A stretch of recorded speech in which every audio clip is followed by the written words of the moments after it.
దట్టమైన భయంకరమైన అడవులతో చుట్టుముట్టబడిన దుమ్ముతో నిండిన నిర్జనమైన అడవి అంచున ఉన్న డోంగ్రిలా గ్రామం. అది చీకటి అమావాస్య రాత్రి. గ్రామం మొత్తం వింత నిశ్శబ్దంలో మునిగిపోయింది. దూరంగా ఎక్కడో నుండి కుక్కలు అరుపులు మరియు ఆకుల ఎండిన గాలి మాత్రమే వినిపించాయి. ఈ గ్రామం మధ్యలో భుజంగం మరియు అతని భార్య మీనా నివసించే ఒక చిన్న ఇల్లు ఉంది. ఆ రాత్రి భుజంగం కట్టెల కోసం అడవికి వెడుతున్నాడు. అంతలోనే అతని భార్య మీనా ఇలా అంటుంది. నా మాట విను. ఈరోజు అమావాస్య రాత్రి అయినప్పటికీ నువ్వు కట్టెలు నరకడానికి అడవికి వెళుతున్నావు. ఈరోజు అడవికి వెళ్లకు. నాకు చాలా భయంగా ఉంది. ఓ మీనా, నువ్వెందుకంత భయపడుతున్నావు? నేను కట్టెలు నరకడానికి అడవికి వెళ్ళకపోతే మన ఇంటి ఖర్చులకు ఎలా డబ్బులు వస్తాయి చెప్పు. నువ్వు చింతించకు, నేను త్వరలోనే కట్టెలతో తిరిగి వస్తాను. మీనా తన భర్తను ఇంటిలో నుంచి బయటకు వెళ్లనీయకుండా చాలా ప్రయత్నం చేస్తుంది. కాని భుజంగం ఆమె మాటలను పట్టించుకోకుండా గొడ్డలి తీసుకుని ఇంట్లో నుంచి బయటికి వెళ్ళిపోతాడు. మరోవైపు గ్రామం మధ్యలో ఒక పాత మర్రి చెట్టు కింద నిప్పుల మధ్య చలి కాల్చుకుంటూ కనకయ్య, రంగయ్య కూర్చొని ఉన్నారు. మరియు ఆ గ్రామంలో పెద్దవాడైన శంకర్ కూడా అక్కడ ఉన్నాడు. రంగయ్య కనకయ్యతో ఇలా అంటాడు. ఒరేయ్, ఈరోజు అమావాస్య రాత్రి. ఈ రాత్రి అడవిలోకి వెళ్ళడం అంత మంచిది కాదు. పొరపాటున మనం వెళ్ళామంటే మన చావును మనమే కొనుక్కున్నట్లు ఉంటుంది. ఈరోజు పిశాచి ఆత్మ దారుల్లో తిరుగుతూ ఉంటుంది. అంతేకాక ఆ పిశాచి ఆత్మ గ్రామంలో ఉన్న మనుషుల రూపంలో కూడా మారుతుంది. కొన్నిసార్లు మానవ రూపాన్ని కూడా తీసుకుంటుందని నేను విన్నాను. మీరు కాబట్టి జాగ్రత్తగా ఉండండి. అంతలో ఒక చేత్తో గొడ్డలి, మరో చేతిలో లాంతరుతో నడుచుకుంటూ మినుకుమినుకుమనే మంటతో నెమ్మదిగా దగ్గరకు వచ్చాడు భుజంగం. భుజంగాన్ని చూసి శంకరిలా అంటాడు. ఒరే భుజంగం, ఈ రాత్రి సమయంలో నువ్వెక్కడికి వెడుతున్నావు? నీకు తెలీదా ఇది అమావాస్య రాత్రి అని? నీకేమైనా పిచ్చి పట్టిందా? అమావాస్య నాడు అర్ధరాత్రి కట్టెలు కొట్టువడానికి ఎవరు వెళ్తారు చెప్పు? నీ భార్య నిన్ను అడవికి వెళ్లకుండా ఆపలేదా? నీకు పెళ్లి 6 నెలలు మాత్రమే అయింది. ఒకవేళ అడవిలో నీకు జరగరానిదేమైనా జరిగితే నీ భార్య విధవరాలైపోతుంది. మళ్ళా ఆమె పెళ్లి చేసుకునే అవకాశాన్ని నువ్వు కల్పిస్తున్నావు. నా మాట విని తిరిగి ఇంటికి వెళ్ళిపో. రేపు ప్రొద్దున్నే బయల్వేరి వెళ్తావు అడవికి. నేను కట్టెలు నరకడానికి అడవికి వెళ్ళకపోతే నా అప్పులెలా తీరుతాయి?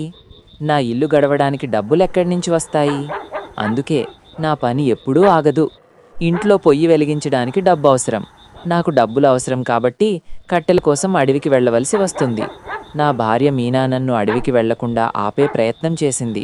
కానీ నేను వినకుండా గొడ్డలు తీసుకుని అడవికి బయలుదేరాను.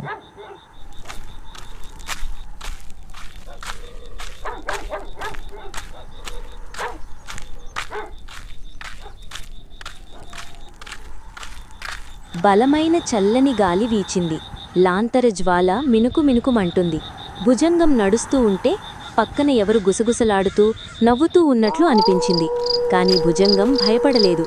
ఒక చేత్తో గొడ్డలిని తీసుకుని ఇంకో చేత్తో లాంతరు తీసుకుని ముందుకు సాగాడు. గ్రామం యొక్క చివరి హద్దును దాటిన వెంటనే నిర్జనమైన వింతైన అడవి మార్గం ప్రారంభమైంది. రాత్రి చీకటి మరింత భయంకరంగా పెరిగింది. చెట్లు కొమ్మలు గాలికి ఊగుతున్నాయి. అడవి శబ్దాలు మానవ స్వరాలలో ప్రతిధ్వనించాయి. భుజంగం ఆగిపోయాడు.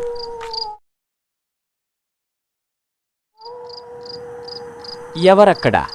ఎవరైనా ఉంటే నా ముందుకు రండి. వెనక నుంచి కాదు భయపెట్టేది. ధైర్యముంటే ముందుకు రారా. కాని ఆ మాటలకు సమాధానం నీ శబ్దం మాత్రమే. అప్పుడు అకస్మాత్తుగా చెట్లు పొదల నుండి ఒక ఆత్మ మనిషి రూపంలో మారిన భుజంగం ముందు నుంచి అటు వెళ్ళి మరల వెనక్కి వచ్చింది. ఆ నీడను భుజంగం చూశాడు. తర్వాత నెమ్మదిగా మనిషిలాగా భుజంగం ముందు వచ్చి నిలబడ్డాడు. కాని భుజంగం ధైర్యాన్ని కూడా పెట్టుకుని ఇలా అంటాడు. ఒరే గోపాల్, నువ్వేనా? ఎవరైనా గ్రామస్థుడు నన్ను బెదిరిస్తే నేను భయపడను. నేరుగా నా ముందుకు రా, లేకపోతే నేను నా చేతిలో ఉన్న గొడ్డలితో నీ తల నరికేస్తాను. అప్పుడు ఆ చీకటి నీడలో తీగి నడుచుకుంటూ భుజంగం ముందుకు వచ్చింది. అది మరెవరో కాదు, భుజంగం భార్య. ఆమెను చూడగానే భుజం గుండె ఒక్కసారి జారిపోయింది. ఆమెతో ఇలా అంటాడు. అబ్బా, నువ్వా? నేను భయపడిపోయాను. ఈ భయంకరమైన అడవిలో ఇంత రాత్రి నువ్వు నా కోసం ఎందుకొచ్చావు చెప్పు. నేను త్వరలోనే ఇంటికి వస్తానని చెప్పాను కదా. నువ్విక్కడ ఉండడం అంత మంచిది కాదు. తిరిగి ఇంటికి వెళ్ళిపో. మీకోసం నేను వెతుక్కుంటూ వచ్చానండి. ఇది ఆత్మలు తిరిగే అడవి. ఈ రాత్రి ఇక్కడ మనం ఉండడం అంత మంచిది కాదు. ఇంటికి త్వరగా వెళ్దాం రండి. ఆ క్షణంలోనే మీన రూపంలో ఉన్న ఆత్మ నెమ్మదిగా పొగమంచులో మాయమయ్యాడు. అది చూసి భుజంగం రక్తం గడ్డకట్టింది. గుండె వేగంగా కొట్టుకుంది. ఇది ఎవరు? ఇది నా భార్య మీనా కాదు. ఈ అడవిలో ఉన్న ఆత్మ అనుకొని భుజంగం ఆగలేదు. అతను ముందుకు నడుస్తూ ఉన్నాడు. అడవి మార్గం నుండి భయంకరమైన భయానక శబ్దాలు రావడం ప్రారంభించాయి. కొంతసేపటికి తర్వాత భుజం అడవి మధ్యలో ఉన్నాడు. వెనక్కి తిరగడానికి అతనికి ధైర్యం లేదు. ముందుకు వెళ్ళలేననే భయం. అంతలో అకస్మాత్తుగా వెనక ఏదో కనిపించింది.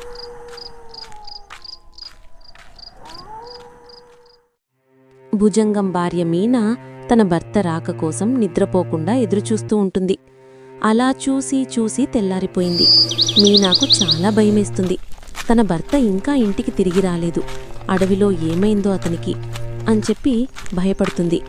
వెంటనే బయలుదేరి గ్రామ పెద్దల దగ్గరికి వెళుతుంది. ఆమెను చూసి గ్రామ పెద్ద ఇలా అంటాడు. ఏమమ్మా మీనా, ఇంత తెల్లారుజామున ఇక్కడికొచ్చావు? అసలు ఏం జరిగింది? నీ భర్త భుజంగం బాగానే ఉన్నాడా? నిన్న రాత్రి కట్టెల కోసం అడవికి వెళ్ళాడు, కాని ఇంకా ఇంటికి రాలేదు. రాత్రంతా నా భర్త కోసం ఎదురుచూశాను.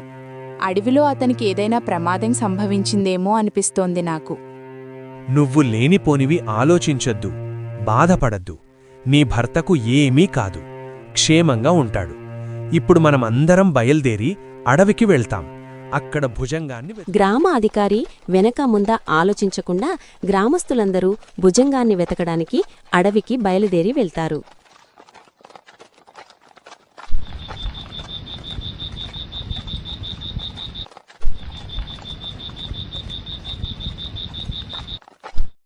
ఏమయ్యా, ఒక చేత్తో గొడ్డలి, ఇంకో చేత్తో లాంధరు పెట్టుకున్న వ్యక్తినేమైనా నువ్వు చూశావా ఈ అడవిలో? నిన్న రాత్రి అమావాస్య. వద్దంటే వినకుండా అంత భయంకరమైన రాత్రిలో కట్టెల కోసమని అడవికి వచ్చాడు. ఇంతవరకు తిరిగి ఇంటికి రాలేదు. అందుకే అతని వెతుక్కుంటూ ఈ అడవిలోకి వచ్చాము. అతనికి కొత్తగా పెళ్ళయ్యి 6 నెలలు మాత్రమే అయ్యింది.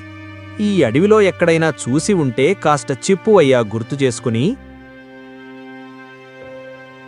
ఇప్పటి వరకు ఈ అడవిలో నేను తప్ప ఇంకెవ్వరూ ఈ పక్కకు రాలేదు. మీరు చెప్పిన అలాంటి వ్యక్తిని ఈ అడవిలో నేను చూడలేదు.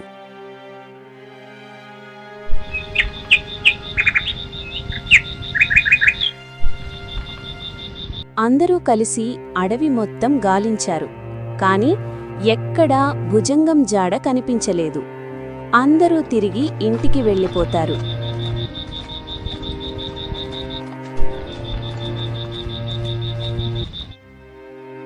అలా కొన్ని రోజులు, నెలలు, సంవత్సరాలు గడిచిపోయినాయి. భుజంగానికి అడవిలో ఏం జరిగిందో అనేది రహస్యంగా ఉండిపోయింది.